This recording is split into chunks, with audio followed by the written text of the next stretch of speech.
Hey everyone, Andrew here, bringing you another video review, and today we're going to be doing a Batman, Heart of Hush. Take a look at the cover. Very nice cover, one of my favorite all-time covers. However, it is different from the original issue cover, where Batman had his mask off and Catwoman had her mask off, but that's about it. On to Heart of Hush. The story starts off with Batman and Catwoman teaming up together to take down some mobster that uses nursery rhymes and children's stories as way of doing quotations. Really kind of stupid, but whatever. And Hush is back. And Hush is doing what he does best, stalking Batman. See, Hush has caught wind of Black Glove's scheme to destroy Batman completely. And he doesn't want that.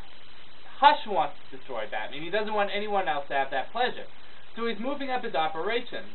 He bought an old hospital and filled it up with a bunch of drugged up, homeless people and psychotic people to become his staff members. In addition to that, he found the faulties of his ways. He realized why he couldn't beat Batman before. And that's because his approach was wrong. He didn't have the right plan. Especially working with Batman's rogue allies. I mean, you can't trust these people. They have their own agendas, and they're really not that loyal. So, Hush decides to attack Batman from a distance. And he flat out tells Batman this. He says, I'm not attacking you right away. I'm attacking you from a distance.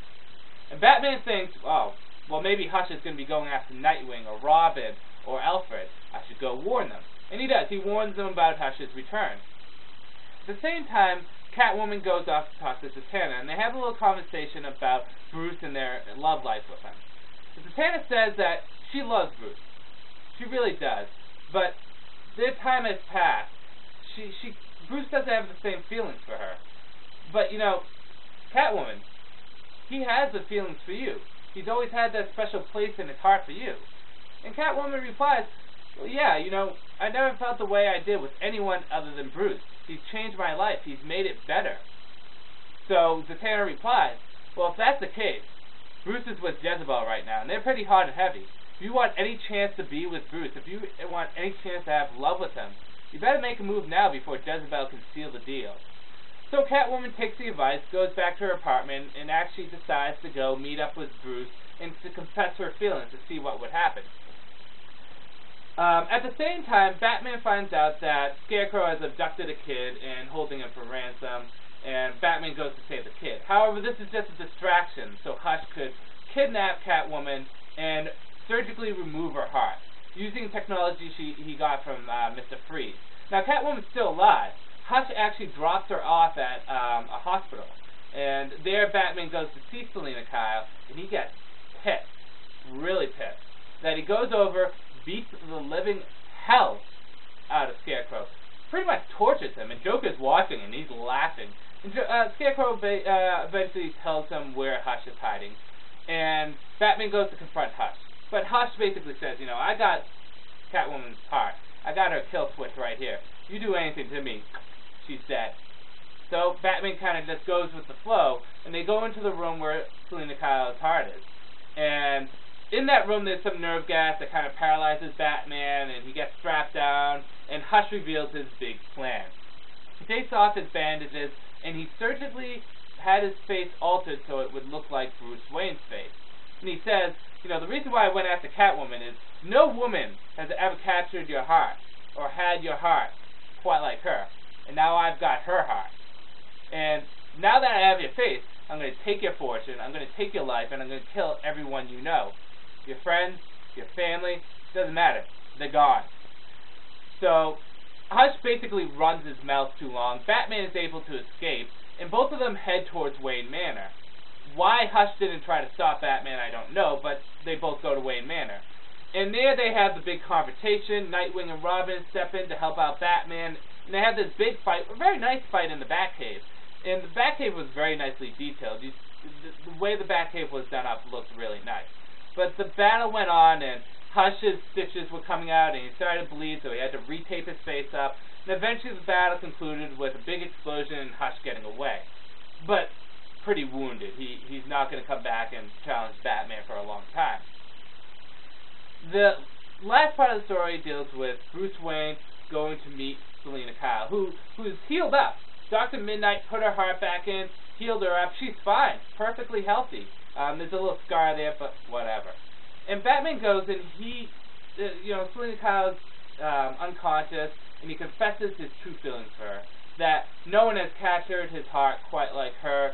That, maybe they'll never have what they had before. Maybe they'll never get to be what they want to be. But no matter what happens in the future, he will always love her, and love her more than anything else. And Selina reveals that she was awake during this whole emotional speech. That was really nicely done. And they have kind of a night of happiness together. Of course, it's not going to last because at this time Bruce is with Jezebel. The last part deals with Selina Kyle's revenge on Hush. And basically, she just pulls a few favorites with like Harley Quinn, Poison Ivy, and Oracle. Bankrupts Hush. He has nothing left. Everyone hates him. He basically is on the street, broken and bankrupt. And he has to go and lick his wounds and recover. And Catwoman basically got her ultimate revenge. She said she may not be much of a lady, but she is one hell of a thief. So on to the good, the bad, and whether or not you should get it. Well, good is, Paul Dini writes this, and Paul Dini has such a rich history with Batman. He's been with Batman in the comics, in TV shows, everything. He knows Batman inside and out. And the story has a lot of great points to it. First of all, it's a great story arc. It's a very well done story. And it deals with two things that really have been bothering me for a while. The first thing is the character of Hush. I love Hush. He's a great character. But the thing is that he really hasn't reached the potential he could be. He's really kind of in a spot, and he has so much potential, but no one really used him correctly. Paul Dini doesn't quite get him to that point, but he gives him a huge push, because you see a lot of flashbacks in this, you see a lot of the motive Hush is, why Tommy became Hush, why he killed his parents, and so on and so forth. So you really get more of a background of Hush, and it really pushes Hush in the possibility to become a fantastic character. Still, more has to be worked with him, but I like Hush a lot because he's more of an enemy of Bruce Wayne than an enemy of Batman. So this does a lot to push Hush as a villain.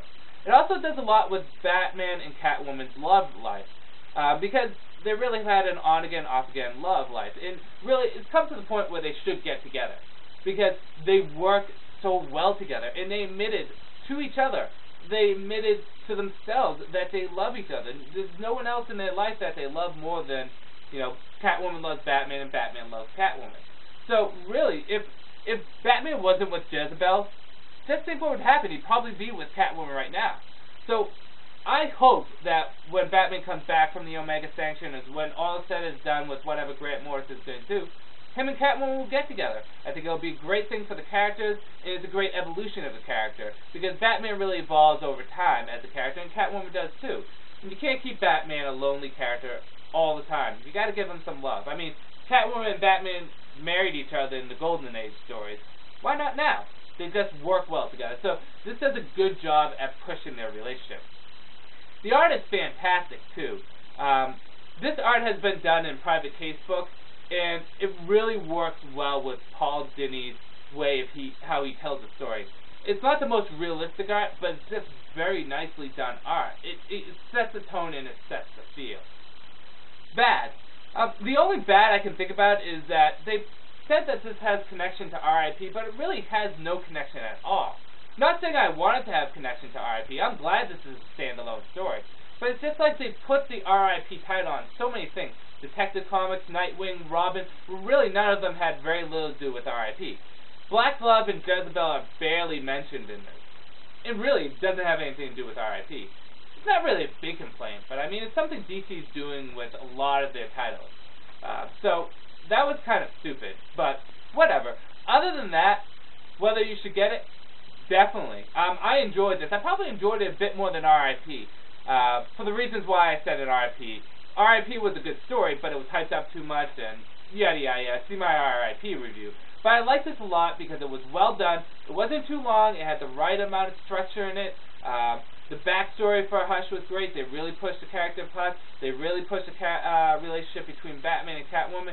Great action scenes, great conflicts, and great relationship between Batman and Hush, Batman and Catwoman, and just overall in general between all of them. A very satisfying story. It's definitely one of my new favorite Batman stories. So, should you pick it up? Definitely. I mean, hardcover is going to cost $20, but I say it's definitely worth it. You should pick it up. It really is a great story. With that said, I'm going to end the review here. This is Andrew saying peace out for now.